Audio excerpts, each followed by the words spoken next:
오늘날 우리는 도무지 이해할 수 없는 세상의 여러 가지 일들에 직면할 때가 많이 있습니다. 뉴스를 통해서 아니면 인터넷의 여러 가지 기사들을 통해서 또 여러 가지 들려오는 사람들의 그 소리들을 통해서 어떤 얘기를 들을 때마다 상식이 있는 거야 없는 거야 이런 생각들을 가질 때가 있고, 참 정말 공의가 정말 정의가 없어져 버렸어 이렇게 얘기한 일들이 우리 땅에 너무나 많이 있다는 말입니다. 성실하게 살아온 사람들이 눈물을 흘려야 되는 이 세상의 일들이 있고, 또 악인들이 의기양양하게 웃고 활기치는 그런 일들도 얼마든지 많이 있다는 사실들을 우리는 발견하면서 이 땅에 절망하며 세상을 살고 있을 때가 많이 있습니다. 또한 예고 없이 찾아오는 고난의 일들이 의인이나 악인이나 별반 없이 모두에게 동일하게 다가온다는 사실들 때문에 왜 그렇게도 우리들은 힘들어야 되지? 라고 하는 그런 탄식들을 할 때가 있습니다. 이런 현실들 앞에 우리는 종종 우리 마음속에 이런 질문들을 합니다. 하나님, 정말 이 땅을 보고 계시는 건 맞습니까? 하나님, 정말 우리를 보고 있는 건 맞으십니까? 라는 질문들을 합니다. 하나님, 정말 하나님 선하신, 하나님 정말 좋으신, 하나님 정말 아름다우신, 공의로우신 분이신데 하나님의 공의는 도대체 어디 가버렸습니까? 라는 질문을 할 때가 있습니다. 또 이 모든 혼란들, 이 모든 혼돈들, 이 모든 고난들 우리가 겪어가고 있는데 거기에 과연 진짜 의미는 있는 것입니까? 라는 질문들을 하나님 앞에 할 때가 있다는 말입니다. 어쩌면 여러 가지 불의와 고통스러운 현실들 앞에서 우리는 더욱 절실하게 이런 질문들을 던지며 믿음 생활을 이어가는 경우들이 많이 있습니다. 함께 읽은 말씀 전도서의 저자 지혜자라고 얘기하는 코헬렛은 이 질문들을 회피하지 아니하고 어쩌면 이 세상의 불공정한 그 현실들 앞에서 그것들을 적나라하게 묘사하면서 진짜 지혜자가 어떤 모습으로 살아야 되는지를 우리에게 말씀하고 있는 말씀들이 나타나고 있습니다. 함께 읽은 본문에는 악인이 번영하고 의인이 당하는 그 부조리한 일들을 고발하는 듯한 폭로가 이어집니다. 또 악행에 대한 처벌이 지연될수록 사람들은 더욱 악을 담대히 행하는 일들이 있음에 대해서 열거하고 있는 것도 볼 수가 있습니다. 그러면서도 전도자는 분명히 선언합니다.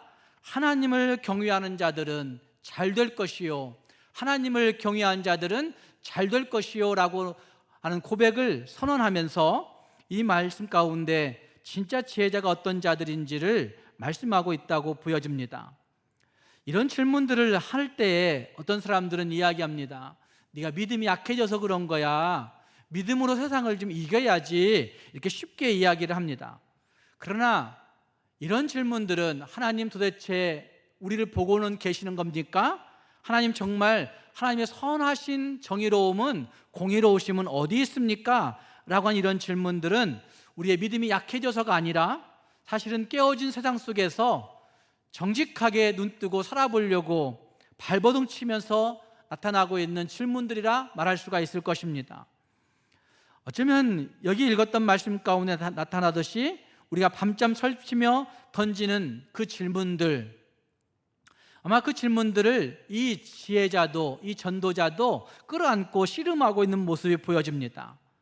그러면서 그는 해 아래에서의 삶이 얼마나 불공정한지, 해 아래에서의 삶이 얼마나 불합리한지, 해 아래에서의 삶이 얼마나 부조리한지를 분명히 낱낱이 열거하고 있는 모습이 거기에 나타나고 있는 겁니다.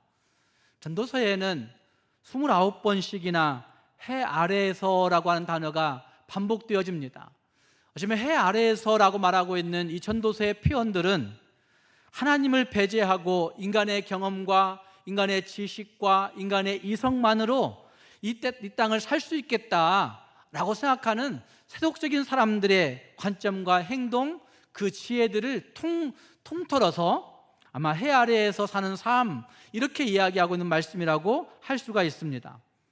또한 전도서의 말씀들을 보면 분명하게 해 위에서의 삶이라고 말하고 있지는 않지만 해 아래에서의 삶을 29번씩이나 열거하면서 말하고 있는 것을 보면 해 아래에서의 삶과 해 위에서의 삶을 비교하면서 우리의 선택을 권면하고 있는 것 같은 말씀들이 거기에 나타나고 있다는 말입니다. 우리는 세상이라고 하는 거대한 우상 공장 속에 살고 있는 사람들일지도 모릅니다.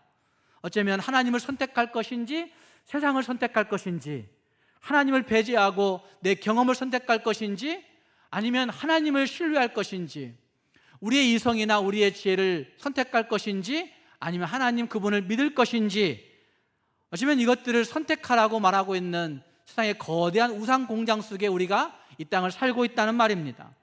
그것을 해 아래에서의 삶으로 묘사하고 있는 것이죠. 또한 전도자는 하나님, 창조주이신 하나님을 신뢰하고 창조주이신 하나님을 의지하고 창조주이신 하나님 앞에 내 모든 삶을 의탁하는 그 삶을 해 위에서의 삶으로 묘사하고 있다고 보여집니다. 함께 그 말씀을 살펴보시면서 또 그 말씀을 내 삶에 나에게 적용해 보면서 이해할 수 없는 세상의 불공정, 세상의 불합리함, 부조리함, 그 모순된 일들 앞에서 좌절하고 무너질 것인가, 아니면 그 모든 것들을 딛고 정말 흔들리지 않는 믿음을 가지고 해 위에서의 삶을 살아낼 것인가 하는 것들을 이 아침 결단할 수 있기를 바랍니다. 함께 읽은 말씀 가운데 우리가 살펴볼 수 있는 한 가지는 세상의 민낯을 직면할 수 있는 용기가 필요하다는 것입니다. 여러분, 세상의 민낯을 오늘 읽었던 말씀에서 한마디로 이야기할 때 그것을 헤벨이라고 한 단어로 이야기할 수 있습니다. 이미 말씀드렸지만 헤벨이란 단어는 입김이라고 한 단어이기도 합니다. 우리의 숨이라고도 해석할 수 있는 단어입니다. 안개라고도 이야기할 수 있는 단어가 헤벨이라고 하는 단어인 것을 볼 수 있습니다. 그런데 이것을 형용사로 번역하면서 헛되다라고 그렇게 번역하고 있고, 또다시 생각해 보시면 이 말은 무의미하다 이렇게 번역할 수 있는 단어인 것을 볼 수가 있습니다. 헛되다, 무의미하다 이렇게 번역되고 있는 이 헤벨이라고 한 단어는 어쩌면 단순히 허무주의적인 단어는 아닌 것을 볼 수 있습니다. 허무주의적인 것보다는 어쩌면 이 세상에 일시적이고 예측 불가능하고 우리의 이해를 초월하고 있는 수수께끼와 같은 세상의 이야기를 이 헤벨이란 단어가 말하고 있는 것입니다. 단순히 허무하다 정도가 아니라 사실은 우리의 예측 불가능한 모습들, 이해할 수 없는 세상의 일들을, 수수께끼와 같은 세상의 일들을 이야기하면서 헤벨이라고 그렇게 이야기하고 있다는 말입니다. 전도자는 인생에 의미가 없다고 말하는 것뿐만 아니라 사실은 타락한 세상 속에서 그 이치가 맞지 않고 상식이 없어지고 기본 원칙이 뒤집혀진 것 같은 일들을 말하면서 이해할 수 없는 세상의 모순된 현실들로 인하여 좌절스러울 만큼 덧없이 지나가는 세상의 이야기를 헤벨이라고 그렇게 이야기하고 있는 것입니다. 아침에 함께 읽은 말씀 가운데서 이 헤벨이란 단어, 세 가지의 헛됨이라고 한 단어를 설명해 주고 있는 것을 볼 수 있습니다. 먼저는 지연되는 정의에 관한 스캔들 이야기들을 하고 있는 것을 볼 수 있습니다. 전도자가 제시하고 있는 첫 번째 헤벨이 지연되는 정의에 관한 이야기인 것을 볼 수 있습니다. 그는 10절 말씀에서 악인들이 평생 권세를 누리다가 죽어서도 성대한 장례식을 영화롭게, 영광스럽게, 명예롭게 치른다고 하는 사실을 말합니다. 심지어 그들이 악행을 저질렀던 바로 그 성읍에서, 그 동네에서 그 영광스러운 장례식을 치르고 있는 것이죠. 그들의 죄가 잊혀지는 것 같은 모습이 보여집니다. 그 영광스러운 장례식과 함께, 그 명예로운 장례식과 함께 그들이 그 땅에서, 그 성읍에서, 그 동네에서 행했던 수많은 죄들이 잊혀지는 것 같은 모습을 10절이 이야기하고 있다는 말입니다. 11절 말씀은 그 일들을 조금 더 구체적으로 설명합니다. 악한 일에 관한 징벌이 속히 실행되지 아니하므로 인생들이 악을 행하는 데에 마음이 담대하도다. 악한 일에 관한 징벌이 그 죽을 때까지도 실행되지 아니하니까 그 영광스러운 장례식을 보면서 악을 행해도 되겠구나, 이 땅 살아가는데 큰 문제가 없겠구나라고 생각한다는 말이죠. 그러지 않습니까? 많은 사람들이 이런 세상 가운데 있는 것입니다. 어쩌면 이 현상들을 심리적으로 진단하고 있는 모습이라고 저는 생각합니다. 11절 말씀이 악한 일에 관한 징벌이 속히 실행되지 아니하므로 인생들의 마음 가운데, 심리 가운데 악을 행하는데 담대해졌도다, 이렇게 얘기하는 거예요. 심리적으로. 또 생각해 보시면, 우리는 영적으로 생각해 보시면 영적으로 담대해지는 거예요. 처음에 한번 죄 지으면 굉장히 두려워합니다. 하나님 앞에서 내가 이런 죄를 짓고 살아갈 수 있을까 생각합니다. 그런데 그와 똑같은 비슷한 죄를 2번, 3번, 4번 반복하다 보니까 이제는 영적으로 죄 짓는데 담대해지는 겁니다. 영적으로 죄 각성을 하지 않습니다. 영적으로 죄에 대한 죄책감을 느끼지 않는 상태에 이르게 되는 현상들이 있다는 말입니다. 이걸 11절이 우리에게 잘 증거해주고 있는 모습이라 할 수 있다는 말입니다. 지연되는 정의에 대해서 여러 가지 현상들이 벌어지면서 사람들은 죄 지어도 괜찮아, 정의는 그냥 이 땅에 없는 거야, 이렇게 생각하며 살아간다는 말입니다. 사회학 이론 가운데 깨어진 유리창 이론이라는 것이 있습니다. 깨진 유리창 이론. 이 말은 상처 입은 어떤 유리창을 사람들은 보고 그걸 후벼 팔려고 하는 거죠. 저 보니까 그냥 나도 한번 찍어도 돼, 나도 한번 어지럽혀도 돼.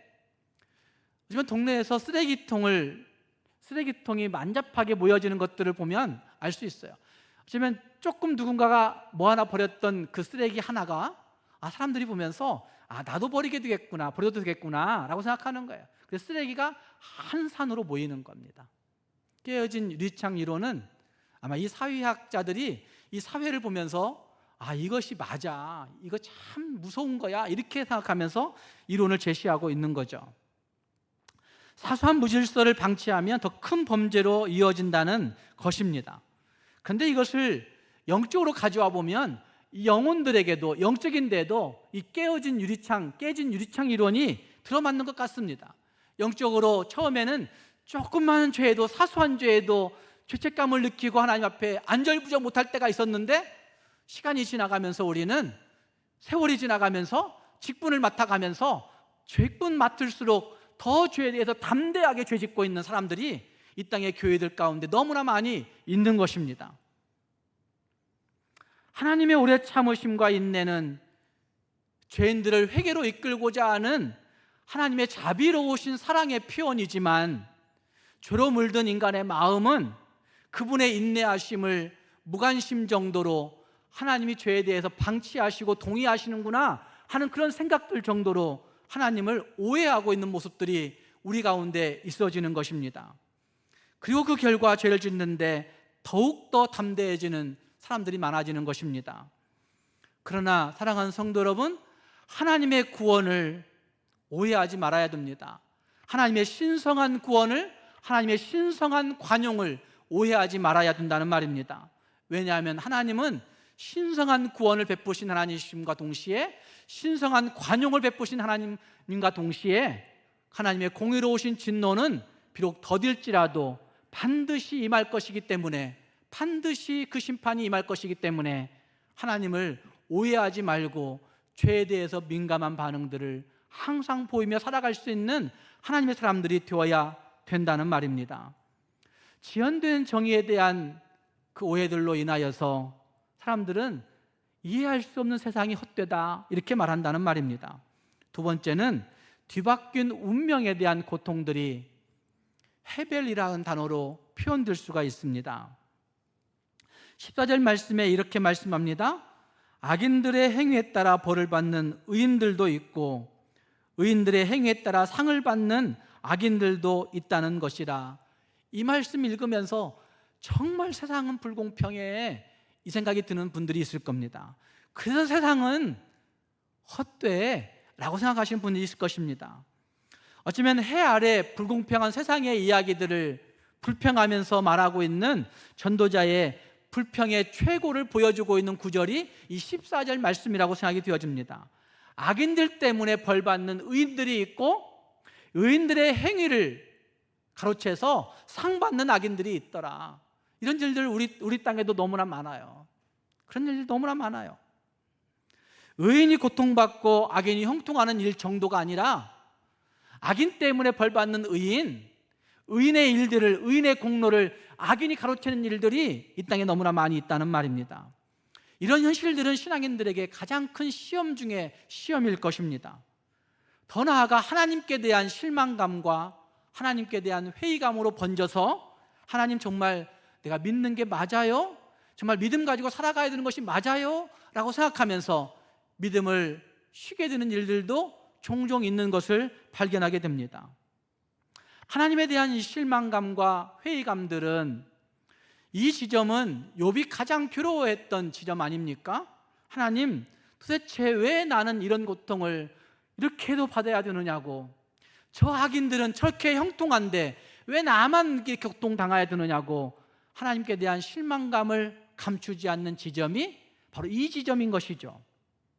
또 시편 73편 말씀을 보시면 아삽이라고 하는 하나님의 사람이 거기에 시편 73편에서 토로하지 않습니까? 하나님, 왜 이런 일들이 일어나는 겁니까? 의인이 고통받고 왜 악인이 형통한 삶을 살아가는 이런 일들이 왜 일어나는 것입니까? 어찌하여 의인들에게 이런 일들이 벌어집니까?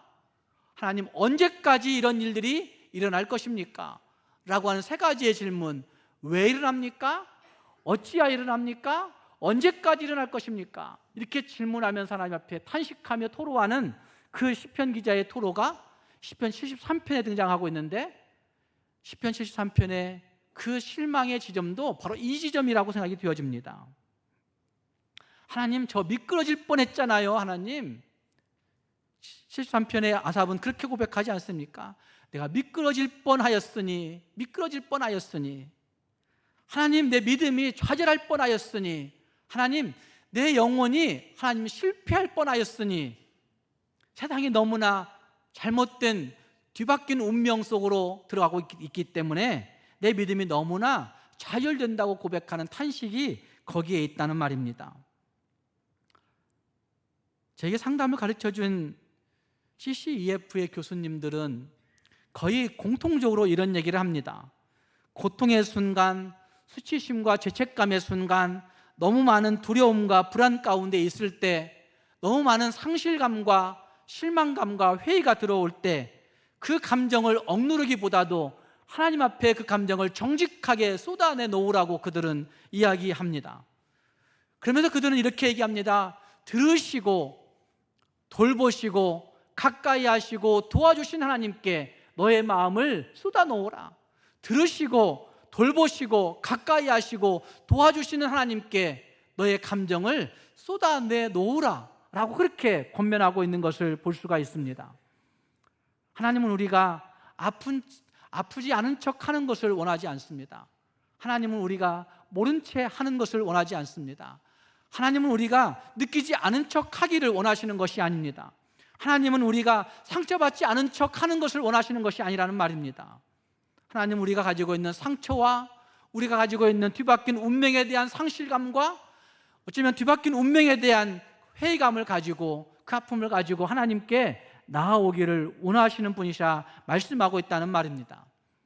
사랑하는 성도 여러분, 우리도 뒤바뀐 운명과 같은 일들로 인하여서 하나님 앞에 실망감을 쏟아놓고 싶으십니까?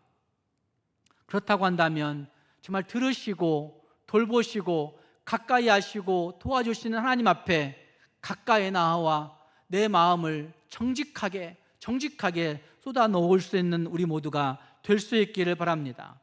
그 길을 걸어가게 될 때 함께 하시는 임마누엘의 하나님을 붙들고 승리할 수 있는 길이, 헛되지 않는 길이 생기게 되어지는 것입니다. 마지막 헤벨의 모습 또 한 가지는 인간 이성의 막다른 길이라고 말할 수가 있습니다.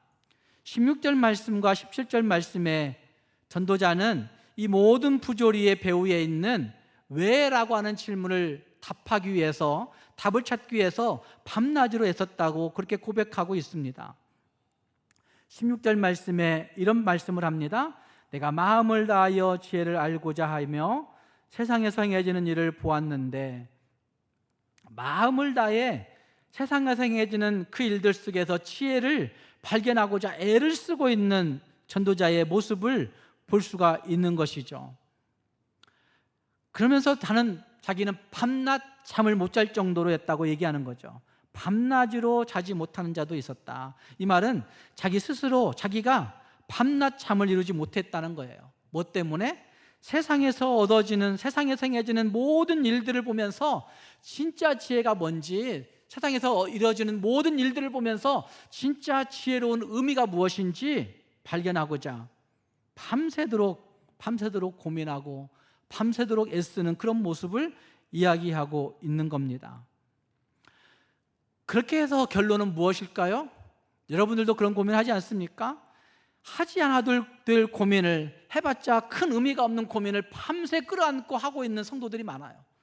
그렇게 해서 얻어지는 고민의 답이 무엇인지 아십니까? 17절 말씀이에요. 17절 말씀. 17절 말씀이 이렇게 얘기합니다. 또 내가 하나님의 모든 행사를 살펴보니 해 아래에서 행해지는 일을 사람이 어떻게 해요? 능히 알아낼 수 없도다. 그 다음 말씀에 사람이 아무리 애써 알아보려고 할지라도 능히 알지 못하나니 비록 지혜자가 아노라 할지라도 능히 알아내지 못하리로다. 애써서 알아보려고 애를 쓸지라도 알지 못하는 게 세상 이야기다 라고 그렇게 말하고 있는 겁니다. 그러면서 지혜자는 비록 지혜자가 나 알고 있어 라고 말하는 지혜자가 있을 수 있어요. 가끔은 믿음의 경지에 통달한 것 같은 이야기를 하시는 분들도 있어요. 그런데 정직하게 생각해 보시면 그들도 뭐 했다는 거예요? 능히 알아내지 못했을 거란 얘기예요. 능히 알아내지 못하리로다 이렇게 말씀하고 있는 것입니다. 그의 결론은 밤새 고민했는데 그의 결론은 하나님의 경륜을, 하나님의 섭리를, 하나님의 세상에서 되어지는 많은 일들을 다 알 수 없다는, 다 파악할 수 없다는, 다 이해할 수 없다는 고백을 하고 있는 것입니다. 저는 이 고백은 타락한 세상 속에 있는 인간 지성의 한계를 분명하게, 명확하게 하고 있는 부분이라고 저는 생각합니다. 더 나아가서 수천 년 동안 철학자들이 쌓아왔던 인식론, 사람들이 무엇인가를 인식할 수 있다고 생각하는 인식론의 한계를 정확하게 보여주고 있는 말씀이 여기 16절과 17절의 부분이라고 말할 수가 있다는 말입니다. 종종 우리는 하나님의 축복에 대한 공식을 마치 다 알고 있는 양 이야기하는 사람들이 있습니다. 신앙 좋은 사람들 가운데 이렇게 하면 축복받을 수 있어, 이렇게 하면 복받을 수 있어, 이렇게 하면 복받는 거야 라고 얘기하는 사람들이 있습니다. 그 신학적으로는 번영신학이라고 이야기합니다.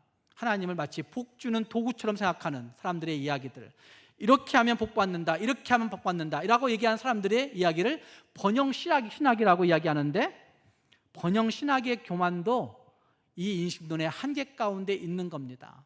어떻게 알아요? 자기들이 하나님의 복 주심의 그 섭리를 어떻게 다 알 수가 있습니까? 인간 이성의 어떤 것들로도 하나님의 비밀스러운 경륜을 모두 다 파악할 수 없다는, 이해할 수 없다고 이야기하는 통렬한 질책이, 통렬한 폭로가 여기 9절 가운데 나타나고 있는 것입니다. 사랑하는 여러분, 그런데 우리는 어떻습니까? 여전히 우리는 우리의 내 머리로 이해해야 직성이 풀립니다. 여전히 우리의 지혜와 우리의 경험과 우리의 이해로 납득되고 통제해야만이 우리의 직성이 풀리는 그런 삶을 살고 있습니다. 어쩌면 우리는 이해를 내 우상 삼고 있는지도 모릅니다. 내가 알고 있는 공정심을 우상 삼고 있는지도 모릅니다. 내가 알고 있는 합리성을 우상 삼고 있는지도 모릅니다. 어쩌면 내가 알고 있는, 내가 통제해야 된다라고 하는 그 욕심을 우상 삼고 있는지도 모릅니다. 내가 알고 있는 이해의 범주를 우상 삼고 있는지도 모릅니다. 그러면서 우리는 하나님의 일하심, 하나님의 선하신, 하나님의 아름답게 하시는 그 섭리와 그 일하심을 정말 불신하고 있는지도 모릅니다. 사랑하는 성도 여러분, 우리가 이 세상의 모든 이치를 다 알 수 있다고 생각하는 교만을 버릴 수 있기를 바랍니다. 내가 이 세상의 모든 것들의 해 아래에서 진행되는 모든 것들의 그 원리들을 다 이해할 수 있다고 생각하는 교만을 버릴 수 있기를 바랍니다. 그리고 진짜 이 모든 것들을 주관하시는, 이 모든 것들을 섭리하시는 하나님의 성품을 신뢰하면서 하나님 앞에 나아갈 수 있는 진짜 지혜자들이 될 수 있기를 주님의 이름으로 축복합니다. 거기에 우리는 어떤 반응을 보이며 살아가고 있는가 하는 것을 오늘 읽었던 말씀에서는 세 가지의 결단으로 우리에게 요구하고 있는 것을 볼 수가 있습니다. 세상의 부조리함들이, 이해할 수 없음들이 우리를 절망으로 밀어넣을 때 과연 믿음의 사람들은 어떻게 살아가야 되는 것입니까? 먼저는 모든 것 위에 하나님을 경유하라 하는 것입니다. 하나님을 경유하라 하는 것입니다. 함께 읽은 말씀 11절 말씀과 14절 말씀에 혼돈스러운 그런 관찰과 그 모습들을 대조하여서 12절 말씀에서는 그는 이런 고백을 선포하고 있는 걸 볼 수 있습니다. 12절 말씀에 죄인이 100번이나 악을 행하고도 장수하거니와 또한 내가 아노니 하나님을 경유하여 그를 경유하는 자들은 잘 될 것이요 라고 말씀하고 있습니다. 여러분, 이 12절의 말씀을 생각해 보십시오. 이 12절의 말씀을 가지고 전도자는 두 가지의 팩트를 전하고 있습니다. 한 가지는 무엇이에요? 팩트가 죄인이 100번이나 악을 행하고도 잘 살아요. 이게 세상 아닙니까? 이게 세상에서 보여지는 팩트예요. 그러니 우리가 애달아할 필요도 없어요. 하도 많이 보고 있으니까. 전도자가 이야기하고 있는 그 수천 년 전의 전도자도 그 얘기를 하고 있는 것처럼 죄 짓고도 세상을 못 살아야 되나요? 죄 짓고도 세상을 얼마든지 잘 살 수 있어요. 이게 세상이 말하고 있는 거, 성경이 말하고 있는 거예요. 죄인이 100번이나 악을 행하고도 형통하거니와 장수하거니와 라고 그렇게 말하고 있다는 말입니다. 그런데 그리스도에는 또 한 가지 팩트를 보아야 됩니다. 또 한 가지 팩트는 무엇이에요? 내가 아노니 하나님을 경유하여 그를 경유한 자들은 잘 될 것이요. 여기에 자신이 없으세요? 이것도 팩트예요. 하나님을 경유하여 그를 경유하는 자들은 잘 될 것이요, 잘 될 것이요 라고 말씀한다는 말입니다. 100번이나 죄 짓고도 잘 사는 해 아래에서의 세상의 이야기가 분명히 있습니다. 우리 눈으로 보입니다. 관찰되어집니다. 도무지 이해할 수 없다고 탄식할 수밖에 없습니다. 그럼에도 불구하고 전도자가 또 한 가지 붙들고 있는 중요한 진리는 하나님을 경외하는 자들은 잘 될 것이요. 저는 그렇게 붙이고 싶어요. 하나님을 경외한 자들은 더 잘 될 것이요. 이래야 더 우리 마음의 직성이 풀리지 않습니까? 더는 제가 첨가한 거예요. 잘 될 것이요 라고 하는 말씀으로도 만족할 수 있어야 되는 것이죠. 하나님을 경외한 자들은 어떻게 된다고요? 잘 될 것이요, 잘 될 것이요. 이 말씀을 확신한 자들은 해 위에 하나님을 바라보면서 해 위의 신앙을 적극적으로 살아내는 선포자들이 될 수가 있는 것이죠. 하나님을 경외한다는 것은 두려워 벌벌 떠는 불안함을 이야기하고 있는 것은 아닙니다. 하나님의 절대적인 주권과 하나님의 그 위대하심 앞에 경외심을 품고 하나님을 신뢰하면서 순종하는 그 삶의 모습, 태도, 그것 자체를 경외한다, 이렇게 이야기하는 겁니다. 그래서 하나님을 경외한다는 얘기는 내 삶의 주인이 내가 아닙니다, 하나님이십니다 라고 고백하는 그 인정에서 나오는 것이라 할 수가 있습니다. 하나님의 선하심의 능력이, 하나님의 그 아름다우심의 능력이 나보다 훨씬 더 깊고 오묘하다는 사실을 고백하고 있는 모습이라 말할 수 있을 것입니다. 시편 139편 2절 말씀부터 5절 말씀에 이런 고백이 있습니다. 주께서 내가 앉고 일어섬을 아시고 멀리서도 나의 생각을 밝히 아시오며 나의 모든 길과 내가 눕는 것을 살펴보셨으므로 나의 모든 행위를 익히 아시오니 여호와여, 내 혀의 말을 알지 못하는 것이 하나도 없으시나이다. 주께서 나의 앞뒤를 둘러싸시고 내게 안수하셨나이다. 하나님은 우리의 모든 것들을 샅샅이 아시는 분이십니다.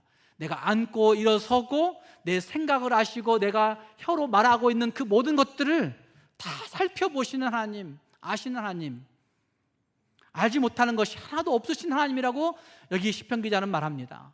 그리고 그 다음은 그 시편 기자가 또다시 이렇게 얘기합니다. 하나님이여 주의 생각이 내게 어찌 그리 보배로우신지요.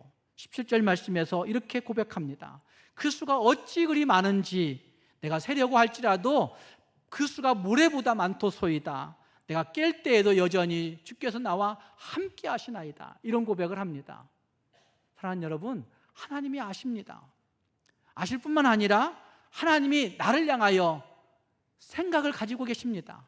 나를 향하여 계획을 가지고 계십니다. 나를 향하여 뜻을 가지고 계십니다.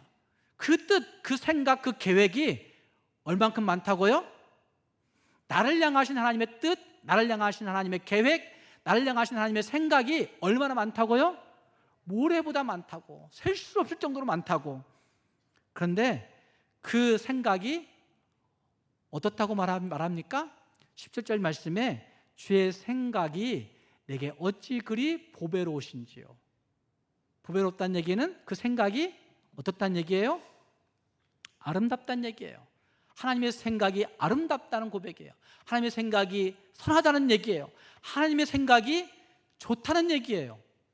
사랑하는 여러분, 하나님께서 우리를 향하신 그 생각들이 정말 선하다, 아름답다, 좋다라고 확신을 가지고 하나님 앞에 온전히 신뢰하고 경외할 수 있는 우리 모두가 될 수 있기를 주님의 이름으로 축복합니다. 그리고 15절 말씀에서는 하나님의 선물을 즐거워하라고 말씀하고 있습니다. 15절 말씀에 이에 내가 희락을 찬양하오니, 내가 희락을 기쁨을 찬양하오니, 이는 사람이 먹고 마시고 즐거워하는 것보다 더 나은 것이 해 아래에는 없습니다. 하나님이 내게 주신 것들을 즐거워하는 것이 해 아래에는 없다. 이건 허무주의적인 쾌락을 이야기하는 것이 아닙니다. 하나님 주신 것들을 기뻐하라는 거예요. 하나님 주신 것들을 칭찬하라는 것이에요. 모든 것이 해별이지만, 하나님을 떠나서는 모든 것이 해별이지만, 해 아래에서 모든 것이 헛되지만, 그러나 하나님 안에서 일상의 단순한 것들조차도, 먹고 마시고 잠자고 행하는 것들조차도 하나님이 주신 귀한 선물인 것을 발견하게 될 때 기쁨을 가지고 찬송할 수 있다는 사실을 말씀하고 있는 것이 여기 본문이라 말할 수가 있습니다. 사랑하는 여러분, 즐거움은 상황에 의해서 좌우되는 것이 아닙니다. 기쁨은 현실에 의해서 좌우되는 것이 아닙니다. 선물을 주시는 그분 때문에 기뻐하는 겁니다. 선물을 주시는 하나님의 관계 속에서 기뻐할 수 있다는 말입니다. 사랑하는 여러분, 세상의 거대한 부조리들이 내 힘으로 해결할 수 없고 내 생각으로 이해할 수 없다고 생각할지라도 하지 않아도 될 염려를 가지고 염려하면서 하늘의 기쁨을 빼앗기는 여러분들 되지 않기를 바랍니다. 오히려 하나님이 내게 주신 선물들이 더욱 크구나, 하나님이 내게 주신 선물들이 가장 좋구나, 하나님이 내게 주신 그 선물들이 정말 크고 많구나, 이렇게 확신하시면서 하나님 주신 선물들을 온전히 기뻐하며 살아갈 수 있는 우리 모두가 될 수 있기를 주님의 이름으로 축복합니다. 마지막 세 번째는 이해할 수 없음을 인정하고 하나님의 주권에 항복해야 되는 것입니다. 16절, 17절 이미 말씀드린 대로 밤낮으로 헤아려 보아도 이해할 수 없는 것입니다. 그런데 헤아릴 수 없는 일들 가운데 애타하지 말고 하나님 앞에 내려놓아야 되는 것입니다. 하나님의 주권 앞에 엎드려야 된다는 말입니다. 하나님 앞에 내가 이해할 수 있다는 교만을 내려놓고 하나님만이 되십니다. 하나님으로 되십니다.